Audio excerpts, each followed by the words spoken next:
marches so quickly that the nobles were left gaping, and the brightly clad servants scrambled in loading the pack horses to catch up as best they could. Egwene had Daishar set a hard pace in the snow, and with no more than a look and a nod from her, Lord Bryn made sure the armored escorts moved as fast. Swan on Bella and Shiriam on wing rushed to join her. For long stretches they churned through fetlock-deep cover, the horses stepping high at near to a trot, the flame of Tarvalon rippling in the icy breeze, and even when it was necessary to slow, when the horses were sinking knee-deep through the snow crust, they kept to a fast walk. The sitters had no choice except to keep up, and their speed cut down their opportunity to talk on the way. At that tiring pace, a lack of attention to your horse could bring a broken leg for the animal and a broken neck for you. Even so, Romonda and Lilane each managed to gather her coterie around her, and those 2 knots floundered through the snow, surrounded by wards against... Egwene could imagine the topic. For that matter, other sitters managed to ride together for a time, exchanging a few words quietly and casting cool glances, sometimes at her and sometimes at the sisters wrapped around by Saidar. Only Delana never joined one of those brief conversations. She stayed close beside Halima, who at last admitted that she was cold. Face tight, the countrywoman held her cloak close around her, but she still tried to comfort Delana, whispering to her almost constantly. Delana seemed to need comforting. Her brows were drawn down, putting a crease in her forehead that actually made her seem aged. She was not the only one worried. The others masked the feeling rigidly, radiating absolute poise, but the warders rode like men expecting the worst to leap out of the snow at the next step, eyes shifting in an unceasing watch, disquieting cloaks streaming in the wind to leave hands free. When an Aes Sedai worried, her warder worried, and the sitters were too absorbed to think of calming the men. Egwene was just as glad to see it. If the sitters were troubled, they had not yet made up their minds. When Bryn rode out to confer with Uno, she took the opportunity to ask what the 2 women had learned about Aes Sedai and tower guards in Andor. Not much, Swan replied in a tight voice. Shaggy Bella did not seem to be having any difficulty with the pace, but Swan did, gripping her reins tightly in one hand and the pommel of her saddle with the other. As near as I can make out, there are 50 rumors and no facts. It's a likely sort of tale to spring up, but it might still be true. Bella lurched, her front hooves sinking deep, and Swan gasped. The light burn all horses. Shiriam had learned no more. She shook her head and sighed irritably. It sounds all feathers and nonsense to me, Mother. There are always rumors of sisters sneaking about. Didn't you ever learn to ride, Swan? She added, her voice suddenly dripping derision. By tonight you'll be too sore to walk. Shiriam's nerves must have been ragged for her to burst out so openly. From the way she kept shifting in her saddle, she had already achieved her prediction for Swan. Swan's eyes hardened, and she opened her mouth, already half snarling, never mind who was watching from behind the banner. Be still, both of you, Egwene snapped. She took a deep, calming breath. She was a bit ragged herself. Whatever Arafel believed, any force Elida sent to interfere with them would be too large for sneaking. That left the Black Tower, a disaster in the making. You got further plucking the chicken in front of you than trying to start on one up a tree, especially when the tree was in another country and there might not even be another chicken. Still, she bit off her words in giving Shiriam instructions for once they reached the camp. She was the Amerlin seat, and that meant all Aes Sedai were her responsibility, even those following Elida. Her voice was rock steady, though. It was too late to be frightened once you grabbed the wolf by the ears.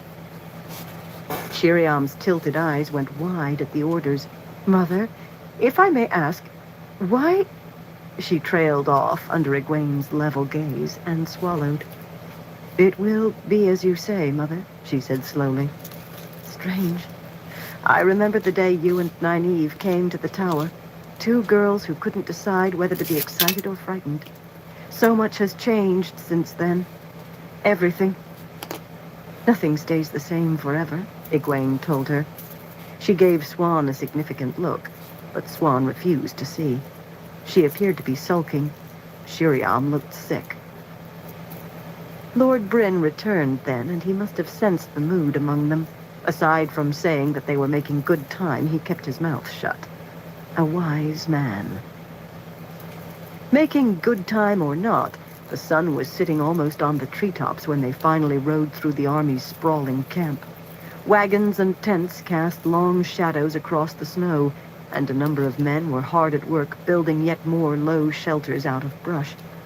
There were not nearly enough tents, even for all the soldiers, and the camp held almost as many harness makers and laundresses and fletchers and the like, all those who inevitably followed any army.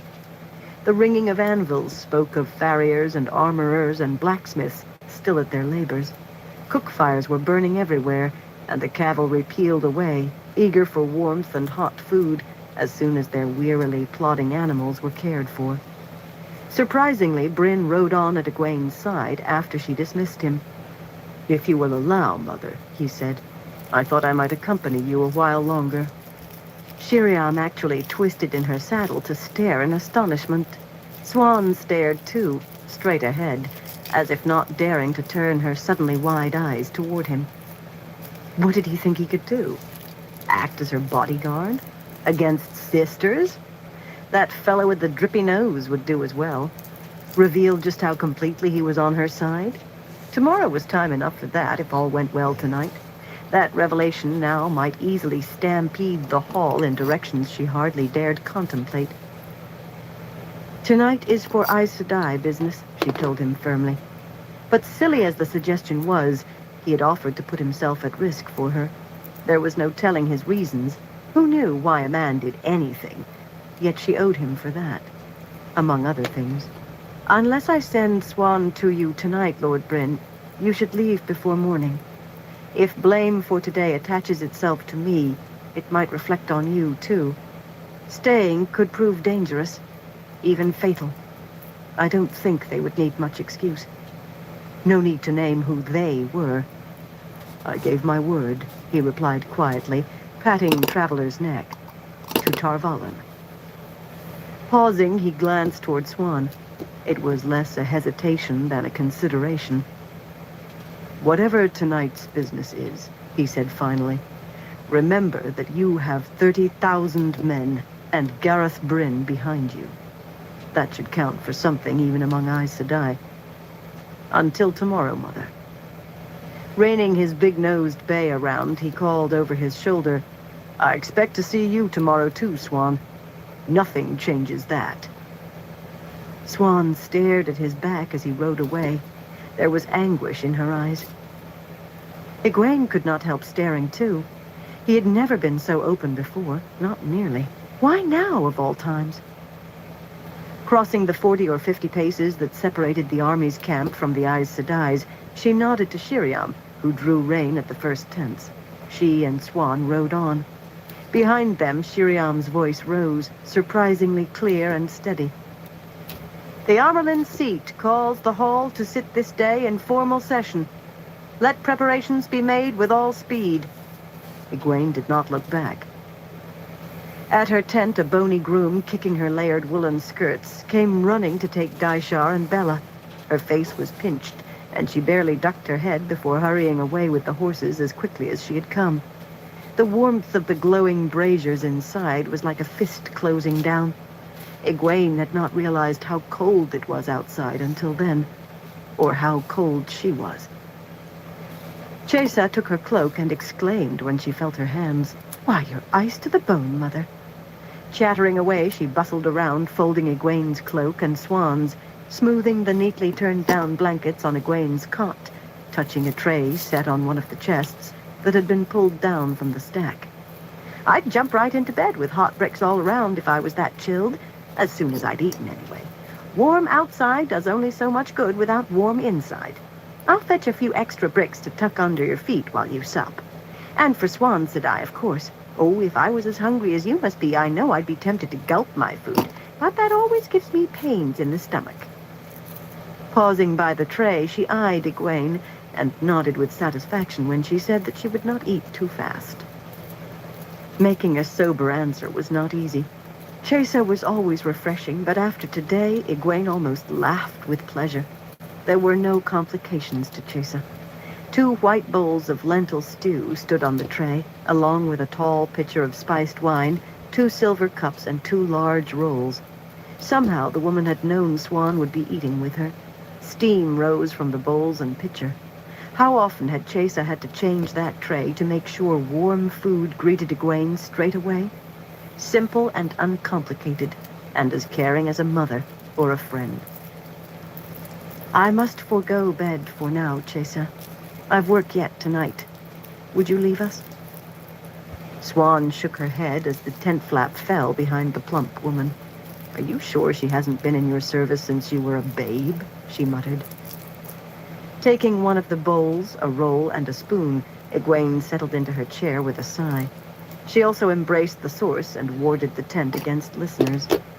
Unfortunately, Saidar made her all that much more aware of half-frozen hands and feet. The bits in between were not much warmer. The bowl seemed almost too warm to handle, and the roll as well. Oh, how she would have loved to have those hot bricks. Is there anything more we can do? She asked, and promptly gulped down a spoonful of stew. She was ravenous, and no wonder, with nothing since breakfast, and that early. Lentils and woody carrots tasted like her mother's finest cooking. I can't think of anything, but can you? Whatever can be done has been. There isn't anything else, short of the Creator putting a hand in. Swan took the other bowl and dropped onto the low stool, but then she sat staring into her stew and stirring it with her spoon. You wouldn't really tell him, would you? She said finally. I couldn't bear if he knew. Why on earth not? He'd take advantage, Swan said darkly. Oh, not that. I don't think that. She was quite prudish in some areas, but the man would make my life the pit of doom. And washing his small clothes and polishing his boots and his saddle every day was not? Egwene sighed.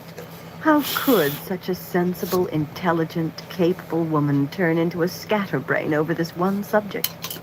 Like a hissing viper, an image rose in her head. Herself, sitting on Gawain's knee, playing kissing games. In a tavern. She shoved it away hard. Swan, I need your experience. I need your brain. I can't afford to have you half-witted because of Lord Bryn. If you can't pull yourself together, I'll pay him what you owe and forbid you to see him. I will. I said I'd work off the debt, Swan said stubbornly. I have as much honor as Lord Gareth Bloody Bryn, as much and more. He keeps his word and I keep mine. Besides, Min told me I have to stay close to him or we'll both die, or something like that. A pinkness in her cheeks gave her away, though. Her honor and Min's viewing notwithstanding, she was simply willing to put up with anything to be near the man. Very well. You're besotted, and if I tell you to stay away from him, you'll either disobey or mope and wrap the rest of your brains in a cloud. What are you going to do about him? Scowling indignantly, Swan went on for some little time, growling what she would like to do about Gareth Bloody Bryn. He would have enjoyed none of it. Some he might not have survived. Swan, Egwene said warningly, you deny one more time what's plain as your nose, and I'll tell him and give him the money. Swan pouted sullenly. She pouted. Sullenly. Swan! I don't have time to be in love. I barely have time to think between working for you and him, and even if everything goes right tonight, I'll have twice as much to do. Besides, her face fell and she shifted on the stool. What if he doesn't return my feelings? She muttered. He's never even tried to kiss me. All he cares about is whether his shirts are clean. Egwene scraped her spoon through her bowl and was surprised when it came up empty. Nothing remained of the roll but a few crumbs on her dress. Light. Her middle still felt hollow. She eyed Swan's bowl hopefully. The woman seemed to have little interest in anything but drawing circles in the lentils. A sudden thought occurred to her. Why had Lord Bryn insisted that Swan work off her debt, even after learning who she was? Just because she had said she would? It was a preposterous arrangement. Except that it did keep her close to him when nothing else would have. For that matter, she herself had often wondered why Bryn had agreed to build the army. He had to have known there was a very good chance he was laying his head on the chopping block. And why he had offered that army to her, a girl Amerlin with no real authority and not a friend among the sisters except Swan, as far as he knew. Could the answer to all of these questions be as simple as he loved Swan? No. Most men were frivolous and flighty, but that was truly preposterous. Still, she offered the suggestion, if only to amuse Swan. It might cheer her a little. Swan snorted in disbelief. It sounded odd coming from that pretty face, but no one could put quite so much expression into a snort as she did. He's not a total idiot, she said dryly. In fact, he has a good head on his shoulders. He thinks like a woman most of the time. I still haven't heard you say you'll straighten up, Swan, Egwene persisted. You have to, one way or another. Well, of course I will. I don't know what's been the matter with me. It isn't as if I never kissed a man before. Her eyes narrowed suddenly, as if she expected Egwene to challenge her on that. I haven't spent my whole life in the tower. This is ridiculous. Chattering about men tonight of all nights. Peering into her bowl, she seemed to realize for the first time that it held food. She filled her spoon, gesturing with it at Egwene. You have to be careful of your timing, more now than ever. If Ramonda or Lelaine grabs the tiller, you'll never get your hands on it. Ridiculous or not, something certainly had restored Swan's appetite. She went through her stew faster than Egwene had hers, and not a crumb of the roll escaped her. Egwene found that she had drawn her fingers through her own empty bowl. There was nothing for it then but to lick off the last few lentils, of course. Discussing what was to happen tonight served no real point. They had honed and refined what Egwene was to say and when so many times that she was surprised she had not dreamed of it. She certainly could have done her part in her sleep. Swan insisted anyway, skirting very near the point where Egwene would have to call her down, going over it again and again, bringing up possibilities they had discussed before 100 times. Strangely, Swan had found herself a very good mood. She even essayed a little humor, unusual for her of late, though some was on the gallows side. You know, Ramonda wanted to be Amerlin herself once, she said at one point. I've heard it was Tamra getting the stolen staff that made her stalk off into retirement like a gull with her tail feathers clipped. I'll lay a silver mark I don't have to a fish scale that her eyes bulged twice as much as Lelaine's. And later, I wish I could be there to hear them howl. Somebody's going to before much longer, and I'd rather it was them than us. I never had the voice for singing. She actually sang a little snatch about staring across the river at a boy and having no boat. She was right. Her voice was pleasant in its fashion, but she could not carry a tune in a bucket. And later still, a good thing I have such a sweet face now. If this goes badly, they'll dress the pair of us for dolls and sit us on a shelf to admire. Of course, we might have accidents instead. Dolls do get broken. Gareth Bryn will have to find someone else to bully. She really laughed at that. Egwene felt considerable relief when the tent flap bulged inward briefly, announcing someone who knew enough not to enter where there was a ward. She really did not want to hear where Swan's humor went from there. As soon as she released the ward, Shiriam stepped inside, accompanied by a rush of air that seemed 10 times as cold as earlier. It's time, Mother. Everything is ready. Her tilted eyes were wide, and she licked her lips with the tip of her tongue. Swan bounded to her feet and seized her cloak from Egwene's cot, but she paused in the act of draping it on her shoulders. I have sailed the fingers of the dragon in the dark, you know, she said seriously, and netted a lionfish once with my father. It can be done. Shiriam frowned as Swan darted out, letting in more cold. Sometimes I think, she began, but whatever she sometimes thought, she did not share. Why are you doing this, Mother? She asked instead. All of it. Today at the lake, calling the hall tonight. Why did you have us spend all day yesterday talking about Logain to everybody we met? I'd think you might share it with me. I am your keeper. I did swear fealty. I tell you what you need to know, Egwene said, swinging her cloak around her shoulders. There was no need to say that she trusted a forced oath only so far, even a sister's. And Shiriam might find a reason to let a word slip into the wrong ear, despite that oath. After all, Aes Sedai were noted for finding loopholes in what they had said. She did not really believe that would happen, but just as with Lord Bryn, she could not take even small chances unless she had to. "I have to tell you," Shiriam said bitterly. "I think tomorrow Romanda or Lelaine will be your keeper of the chronicles, and I'll be serving a penance for not warning the hall. And I think you might envy me." Egwene nodded. "All too possible. Shall we go?" The sun made a red dome on the treetops to the west, and a lurid light shone off the snow. Servants marked Egwene's passage along the deep paths with silent bows and curtsies. Their faces were troubled or else blank. Servants could pick up the moods of those they served almost as quickly as warders. Not a sister was to be seen at first, and then they all were, in a great gathering 3 deep around the pavilion set up in the only open space in the camp large enough, the area used by sisters skimming to the dovecotes in Saladar and traveling back with reports from the eyes and ears. A large, much-mended piece of heavy canvas, not a patch on the splendor of the canopy at the lake. It had been a great deal of effort to set up. Most often in the past 2 months, the hall had convened much as they had yesterday morning, or perhaps squeezed into one of the larger tents. The pavilion had been erected only twice since leaving Saladar, both times for a trial. Noticing Egwene and Shiriam's approach, sisters in the back murmured to those ahead, and a gap opened to let them through. Expressionless eyes watched the pair of them, giving not a clue to whether the watching sisters knew or even suspected what was happening. Not a clue to what they thought. Butterflies stirred in Egwene's stomach. A rosebud. Calm.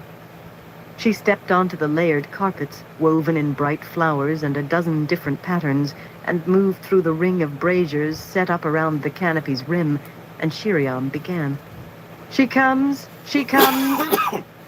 If she sounded a little less grand than usual, a touch nervous, it was small wonder.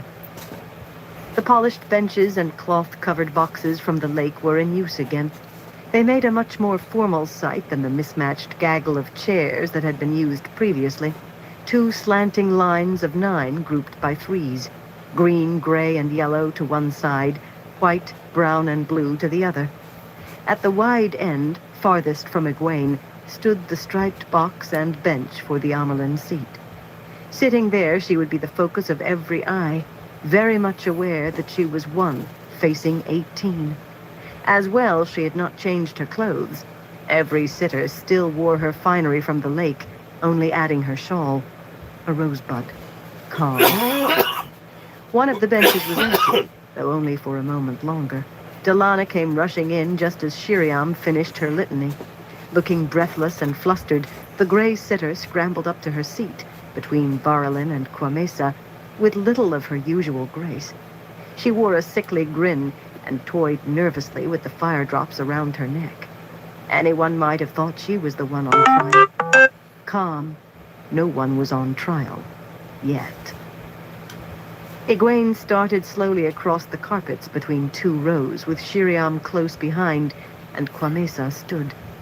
The light of Saidar suddenly shone around the dark, slender woman, youngest of the sitters. Tonight there would be no skimping of the formalities. "What is brought before the Hall of the Tower is for the Hall alone to consider," Quamesa announced. "Whosoever intrudes unbidden, woman or man, initiate or outsider, whether they come in peace or in anger, I will bind according to the law, to face the law. Know that what I speak is true. It will and shall be done." That formula was older than the oath against speaking untruth, from a time when almost as many Amerlins died by assassination as by all other causes put together. Egwene continued her measured tread. It was an effort not to touch her stole for a reminder. She tried to concentrate on the bench ahead. Quamesa resumed her seat, still shining with the power, and among the whites, Ealdrin rose, the glow surrounding her as well. With her dark golden hair and big, pale brown eyes, she was quite lovely when she smiled, but tonight a stone had more expression than she. There are those within earshot who are not of the hall, she said in a cool voice strong with the accents of Tarabon. What is spoken in the hall of the tower is for the hall alone to hear, until and unless the hall decides otherwise. I will make us private. I will seal our words to our ears only. Weaving a ward that walled the entire pavilion, she sat. There was a stir among the sisters outside, who now must watch the hall move in utter silence.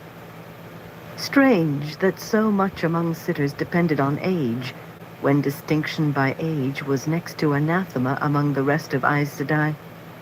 Could Swan have seen a pattern in the sitters' ages? No. Focus.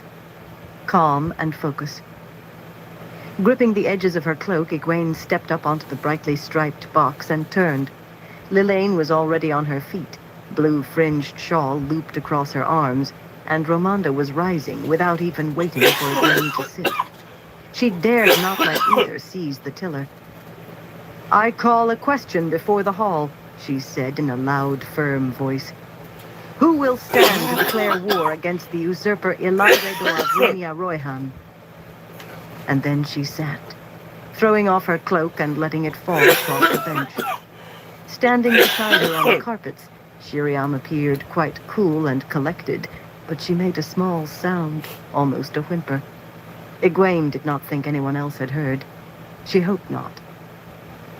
There was a brief moment of shock, women frozen on their seats, staring at her in amazement. Perhaps as much because she had asked at all as what she had asked. No one put a question before the hall before sounding out the sitters.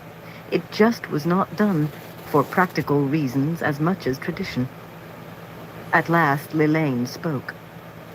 We do not declare war on individuals, she said in a dry voice. Not even on traitors like Elida. In any case, I call to shelve your question while we deal with more immediate matters. She had had time to gather herself since the ride back. Her face was nearly hard now, not thunderous. Brushing blue-slashed skirts as if brushing away Elida, or perhaps Egwene, she turned her attention to the other sitters. What brings us to sit tonight is, I was about to say simple, but it isn't. Open the novice book. We would have grandmothers clamoring to be tested. Remain here a month? I hardly need list the difficulties, beginning with spending half our gold without coming a foot nearer Tar Valon. And as for not crossing into Andor, my sister Lilane, in her anxiety, has forgotten who has the right to speak first, Ramonda cut in smoothly. Her smile managed to make Lilane appear merry. Still, she took her time adjusting her shawl just as she wanted, a woman with all the time in the world. I have 2 questions to call before the hall, and in the second I will address Lilane's concerns.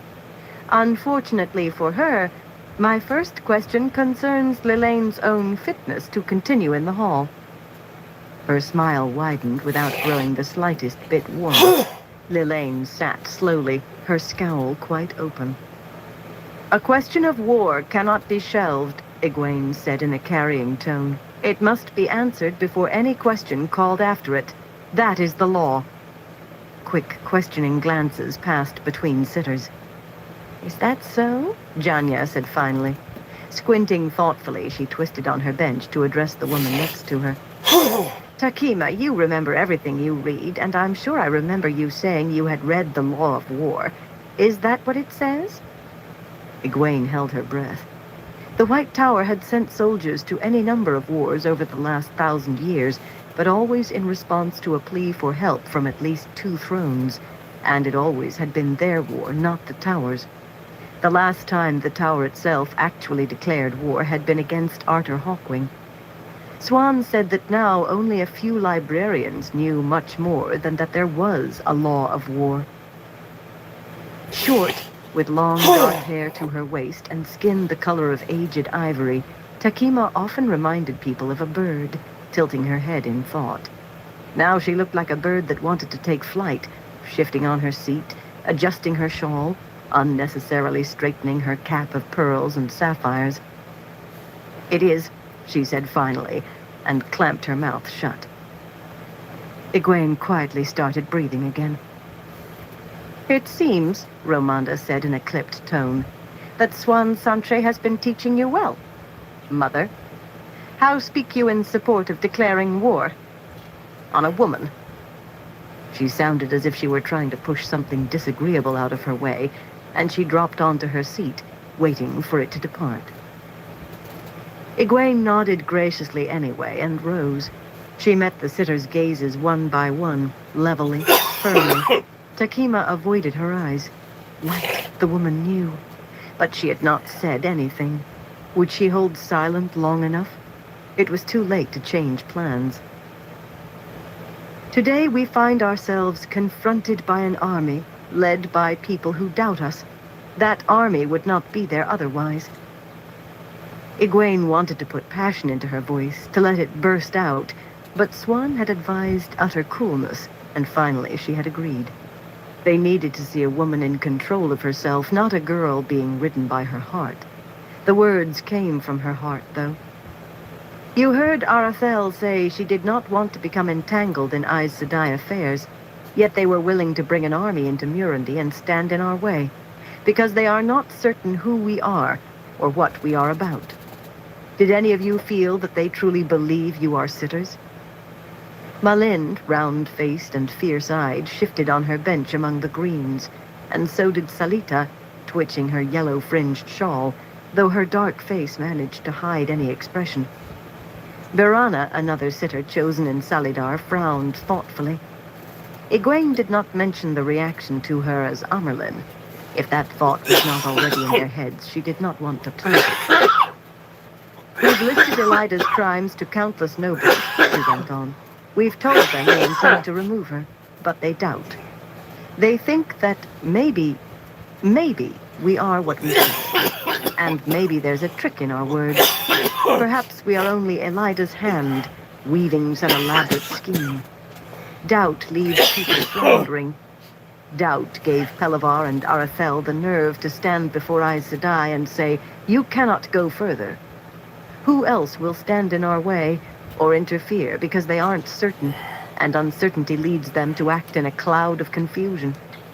There's only one way for us to dispel their confusion. We have already done everything else. Once we declare ourselves at war with Elida, there can be no doubts.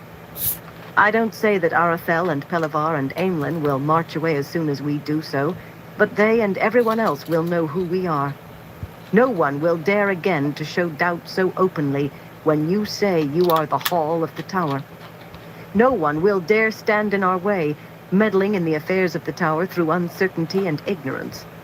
We have walked to the door and put our hands on the latch. If you are afraid to walk through, then you all but ask the world to believe that you are nothing but Elida's puppets. She sat, surprised at how calm she felt. Beyond the 2 rows of sitters, sisters outside stirred, putting their heads together. She could imagine the excited murmurs that Ealdrin's ward blocked off. Now if only Takima kept her mouth shut long enough.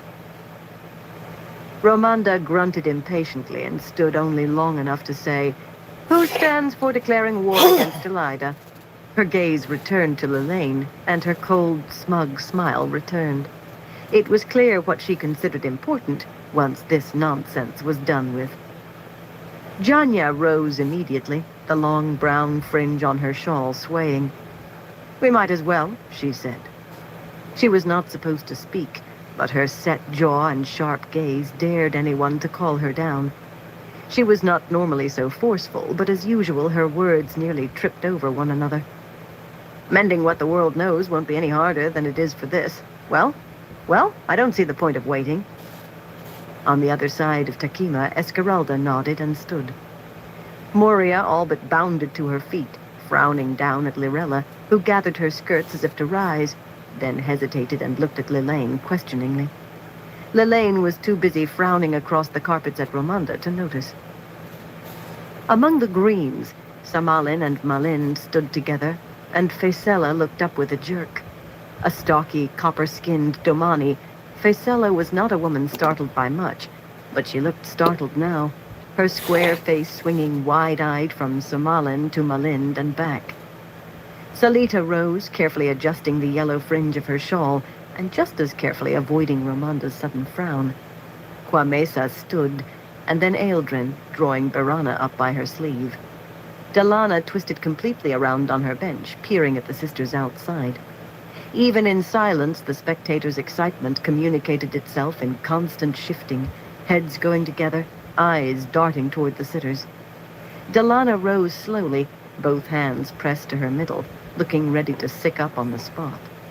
Takima grimaced and stared at her hands on her knees.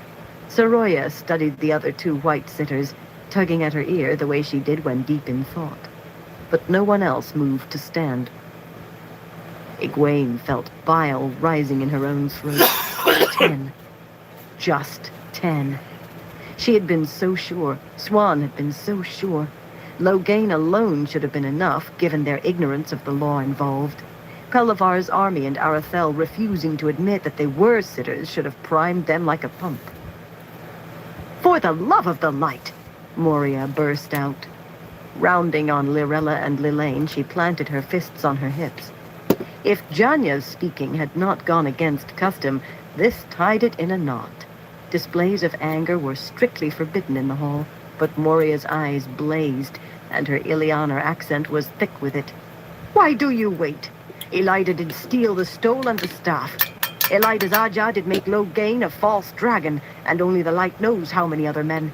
No woman in the history of the Tower did ever deserve this declaration more. Stand, or hold silent from now about your resolve to remove her." Lilane did not quite stare, but by her expression you might have thought she'd found herself attacked by a sparrow. "This is hardly worth a vote, Moria," she said in a tight voice. "We will speak later about decorum, you and I. Still, if you need a demonstration of resolve..." With a sharp sniff, she rose and gave a jerk of her head that pulled Lirella up to her feet like strings. Lilane seemed surprised that it did not pull up Faisella and Takima, too. Far from standing, Takima grunted as if struck. Disbelief bright on her face, she ran her eyes along the women on their feet, obviously counting, and then did it again. Takima, who remembered everything the first time. Egwene breathed deep in relief. It was done.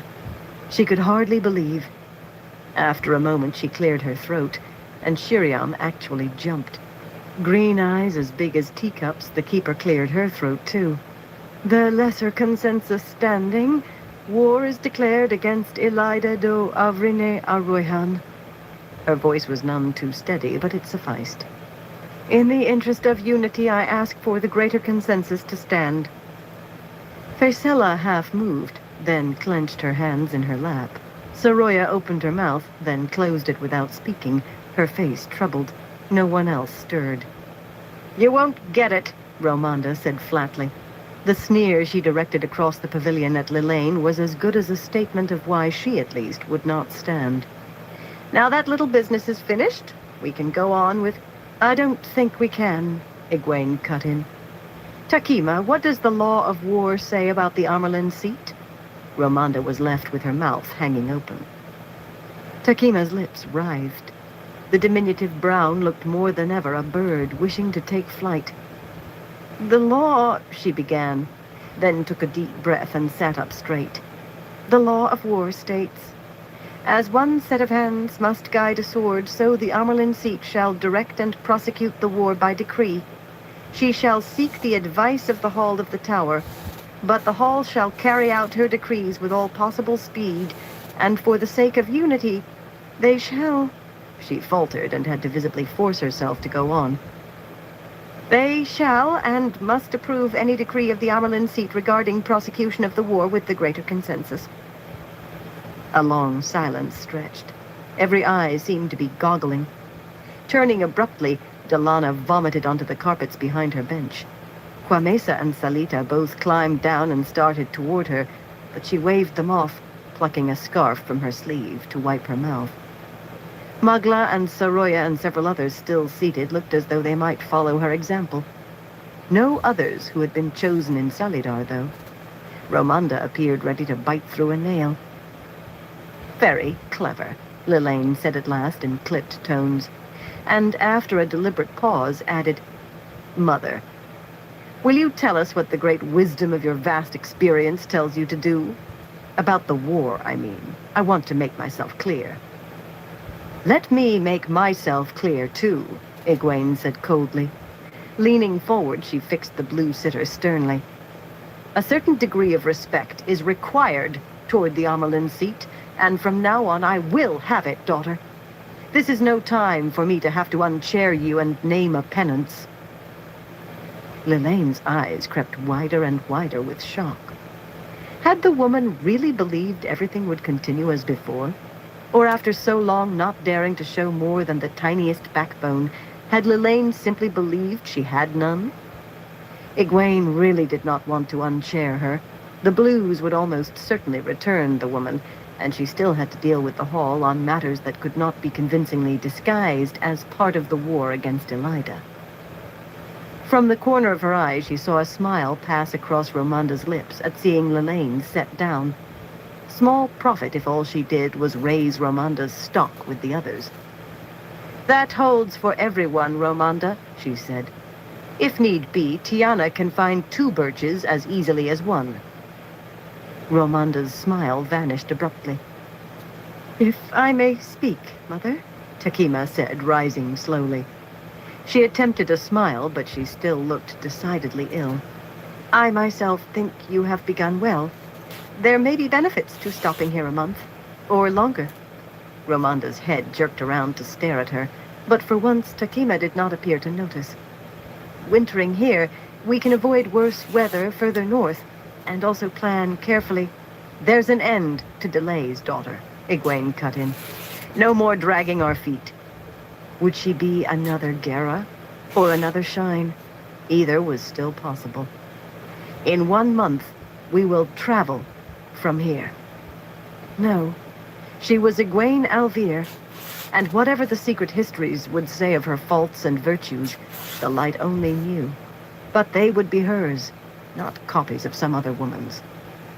"In 1 month, we will begin the siege of Tar Valon." This time the silence was broken only by the sound of Takima weeping.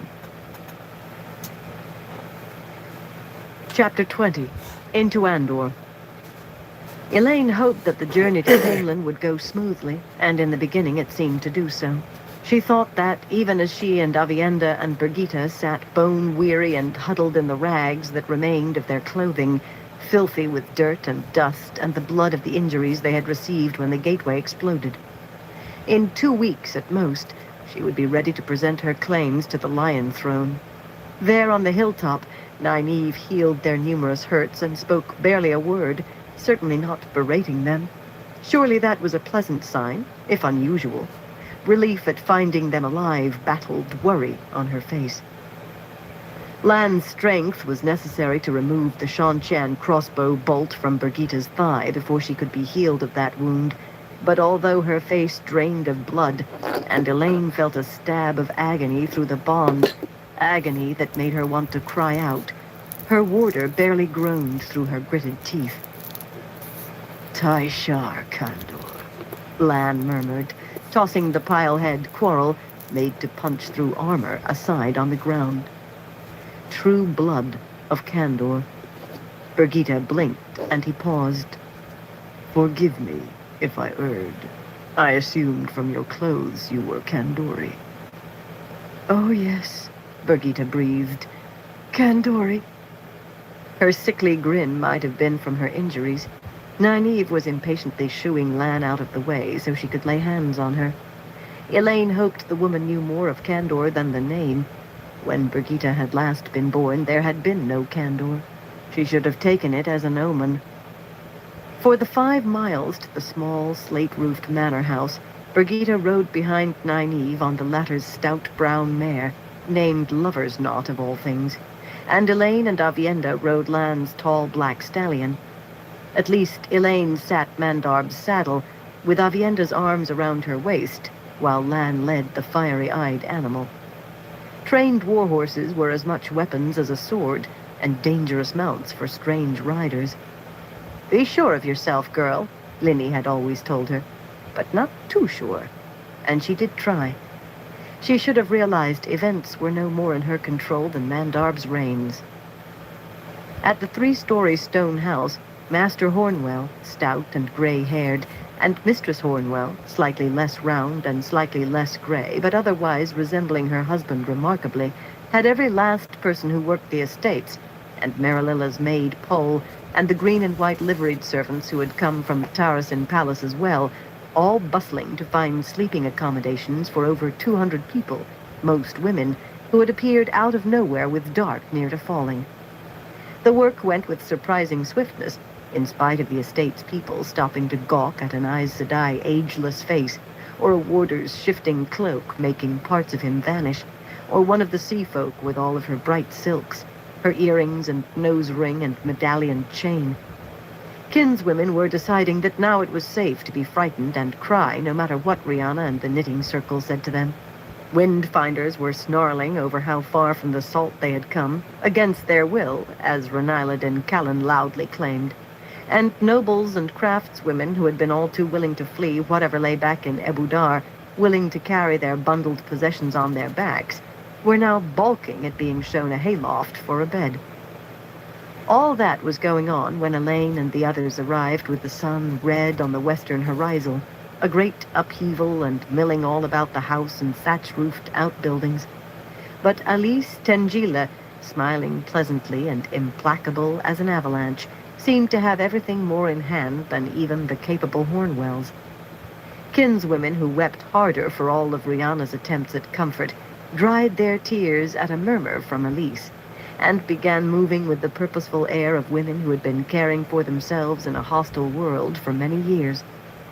Haughty nobles, with marriage knives dangling into the oval cutouts in their lace-trimmed bodices, and craftswomen who displayed almost as much arrogance and nearly as much bosom, if not in silk, flinched at the sight of Elise approaching, and went scurrying for the tall barns, hugging their bundles, and announcing loudly that they had always thought it might be amusing to sleep on straw.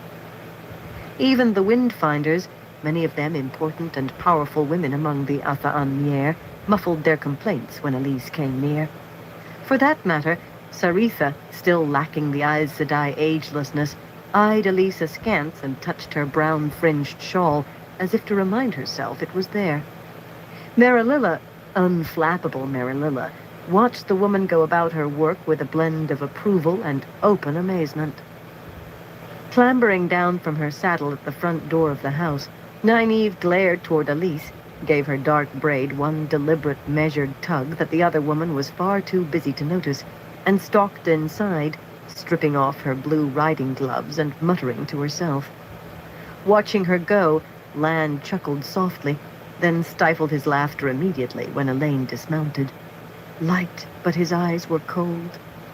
For Nynaeve's sake, she hoped the man could be saved from his fate, yet looking into those eyes she did not believe it.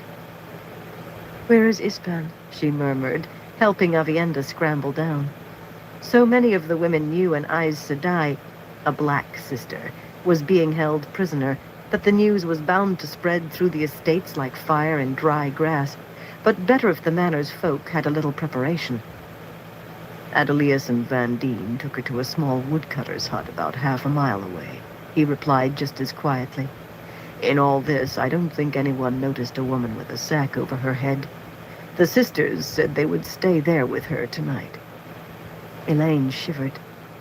The dark friend was to be questioned again once the sun went down.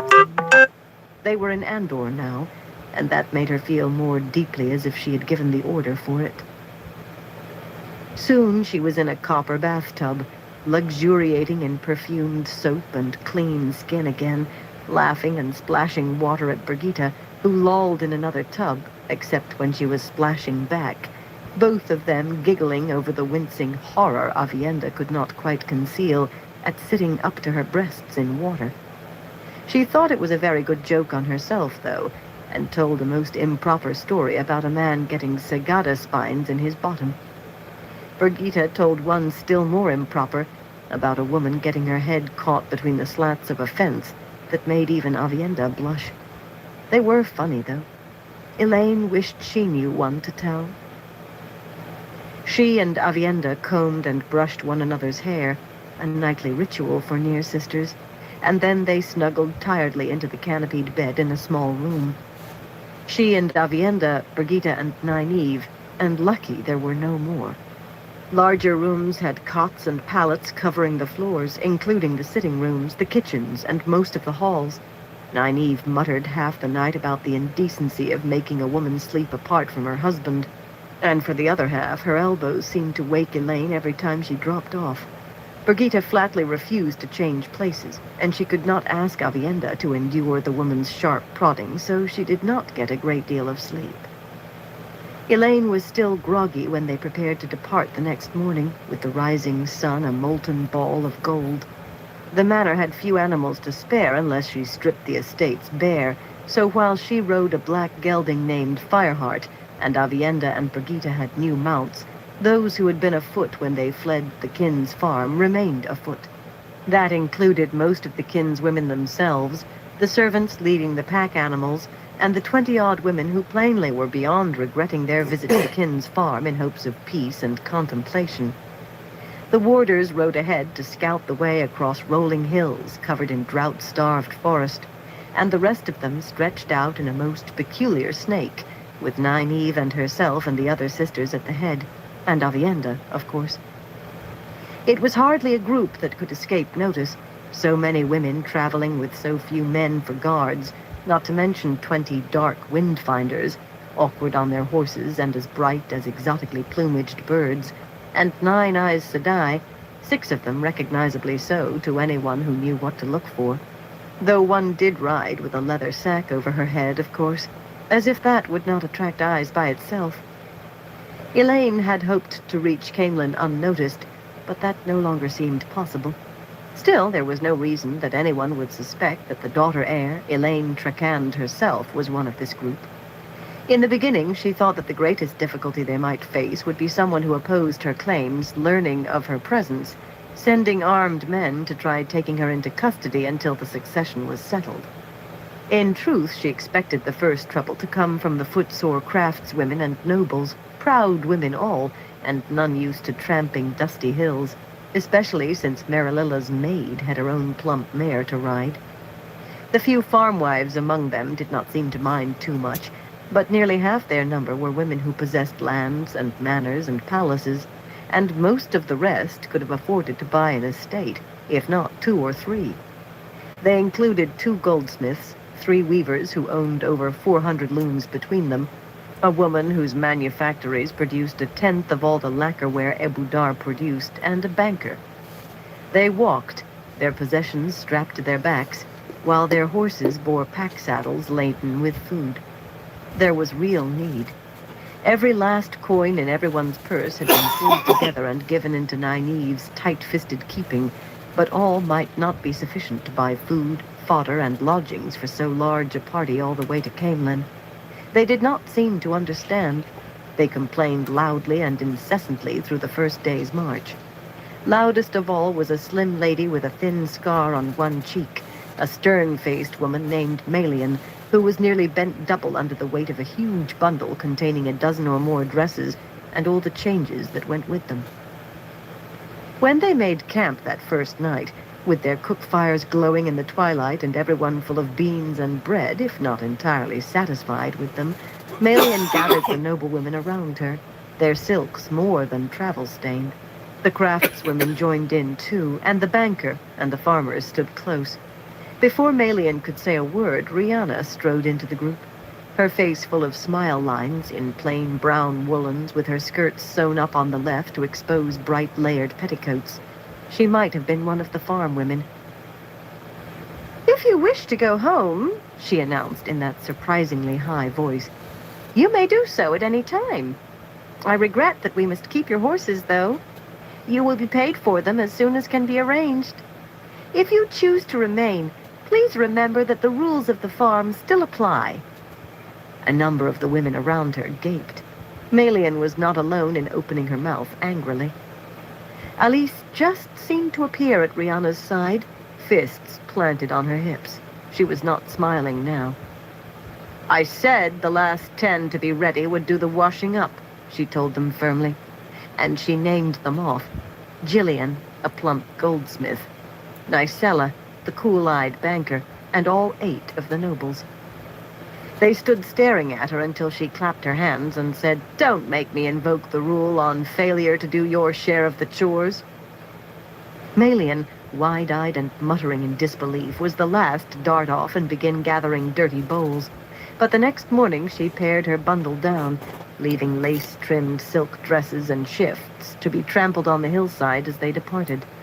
Elaine continued to expect an explosion, but Rihanna kept a firm hand on them. Elise kept a firmer, and if Malian and the others glared and muttered over the grease stains that grew on their clothes day by day, Rihanna had only to speak a few words to send them to their work.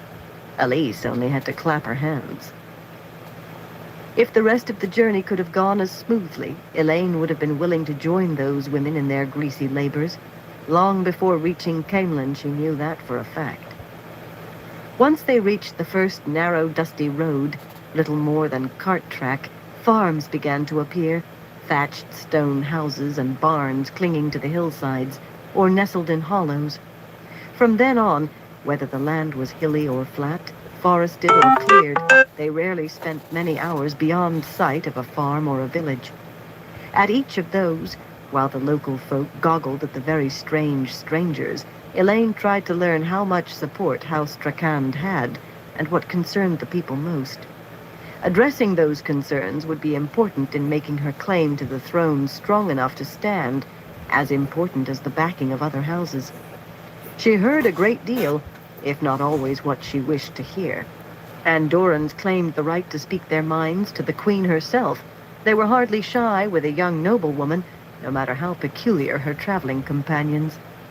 In a village called Demelian, where 3 mills sat beside a small river shrunken to leave their tall water wheels dry, the square-jawed innkeeper of the Golden Sheaves allowed as how he thought Morghese had been a good queen, the best that could be, the best that ever was.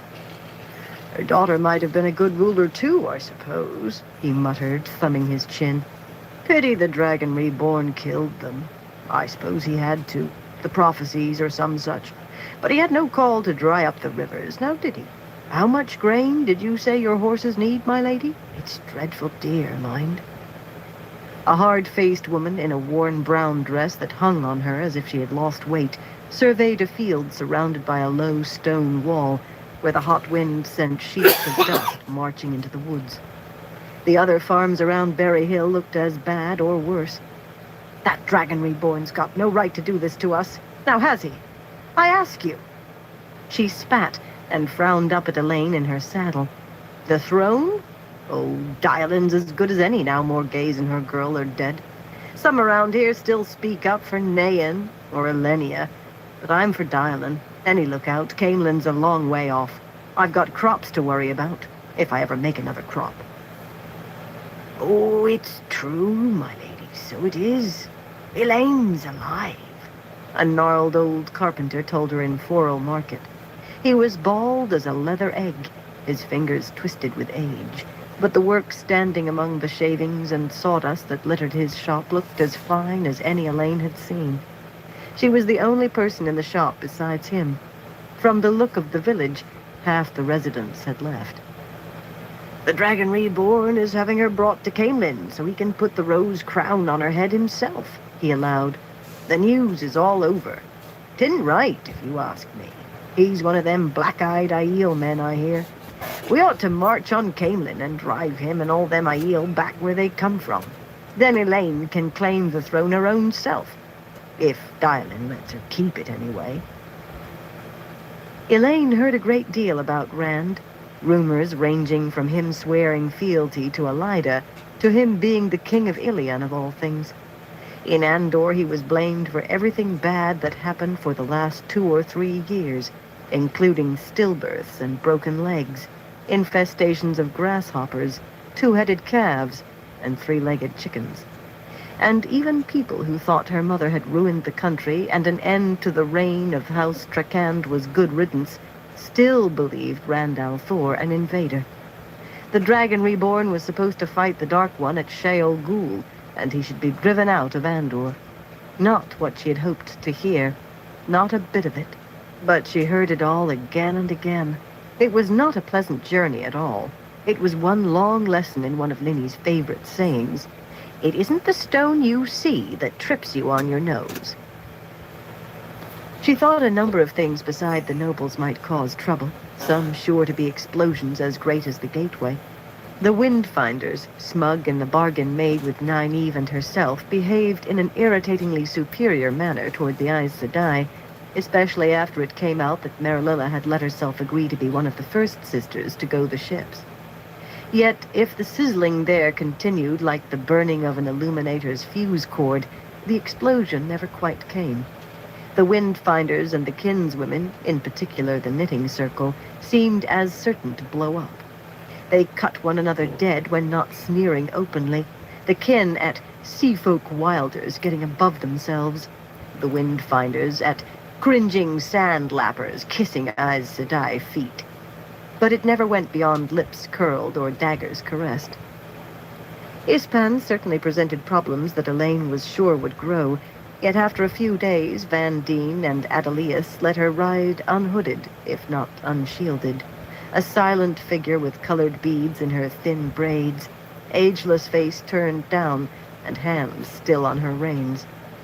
Renala told everyone who would listen that among the Atha'an Mier, a dark friend was stripped of his or her names as soon as proven guilty, then thrown over the side tied to ballast stones. Among the kinswomen, even Rihanna and Elise paled every time they saw the Tarabonner woman. But Ispan grew meeker and meeker, eager to please and full of ingratiating smiles for the two white-haired sisters, no matter what it was they did to her when they carried her away from the others at night. On the other hand, Adelius and Van Deen grew more and more frustrated.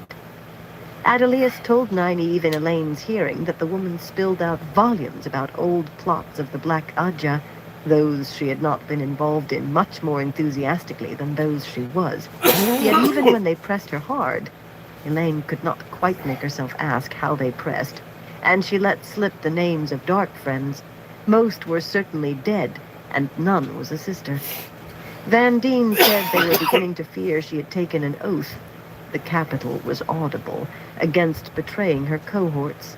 They continued to isolate Ispan as much as possible, and continued with their questions, but it was plain they were feeling their way blindly now, and carefully.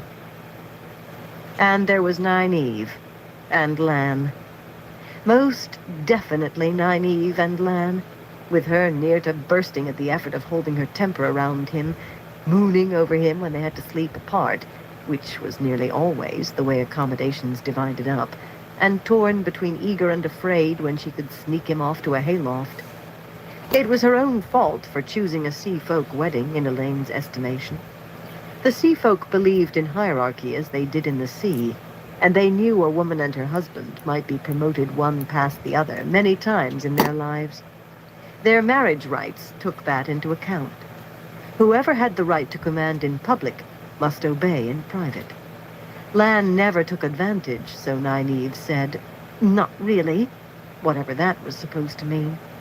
She always blushed when she said it, but she kept waiting for him to do so, and he just seemed to grow more and more amused. This amusement, of course, screwed Nynaeve's temper to a fever pitch. Nynaeve did erupt, out of all the explosions Elaine had expected. She snapped at anyone and everyone who got in her way, except at Lan. With him, she was all honey and cream, and not at Elise. She came close once or twice, but even Nynaeve could not seem to make herself snap at Elise. Elaine had hopes, not worries, about the things brought out of the Rahad along with the Bowl of the Winds. Avienda helped her search, and so did Nynaeve once or twice, but she was entirely too slow and ginger about it and showed little skill at finding what they were searching for. They found no more Angreal, yet the collection of Terangreal grew once all the rubbish had been thrown away. Objects that used the one power filled 5 entire panniers on the pack horses. Careful as Elaine was, though, her attempts to study them did not go so well. Spirit was the safest of the 5 powers to use in this, unless, of course, spirit happened to be what triggered the thing. Yet at times she had to use other flows, as fine as she could weave. Sometimes her delicate probing did nothing. But her first touch at the thing that looked like a blacksmith's puzzle made of glass left her dizzy and unable to sleep for half the night. And a thread of fire touching what looked like a helmet made of fluffy metal feathers gave everyone within 20 paces a blinding headache, except for herself. And then there was the crimson rod that felt hot. Hot in a way. Sitting on the edge of her bed at an inn called the Wild Boar, she examined the smooth rod by the light of 2 polished brass lamps. Wrist thick and a foot long, it looked like stone, but felt firm rather than hard. She was alone. Since the helmet, she had tried to do her studying away from the others. The heat of the rod made her think of fire. Blinking, she opened her eyes and sat up in the bed. Sunlight streamed in at the window. She was in her shift, and Nynaeve, fully dressed, stood frowning down at her. Avienda and Brigitte were watching from beside the door. "What happened?" Elaine demanded, and Nynaeve shook her head grimly. "You don't want to know." Her lips twitched. Avienda's face gave away nothing. Brigitte's mouth might have been a little tight, but the strongest emotion Elaine felt from her was a combination of relief and hilarity. The woman was doing her utmost not to roll on the floor laughing. The worst of it was, no one would tell what had happened, what she had said or done.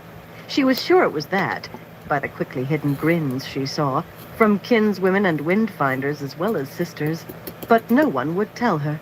After that, she decided to leave studying the Turangreal to somewhere more comfortable than an inn, somewhere definitely more private. 9 days after their flight from Ebu Dar, scattered clouds appeared in the sky, and a sprinkling of fat raindrops splashed dust in the road. An intermittent drizzle fell the next day, and the day after, the deluge kept them huddled in the houses and stables of Forel Market. That night, the rain turned to sleet, and by morning, thick flurries of snow drifted from a cloud-dark sky. More than halfway to Camelin, Elaine began to wonder whether they could make it in 2 weeks from where they stood. With the snow, clothes became a worry. Elaine blamed herself for not thinking of the fact that everyone might need warm clothes before they reached their destination. Nynaeve blamed herself for not thinking of it. Marililla thought she was at fault, and Rihanna thought she was.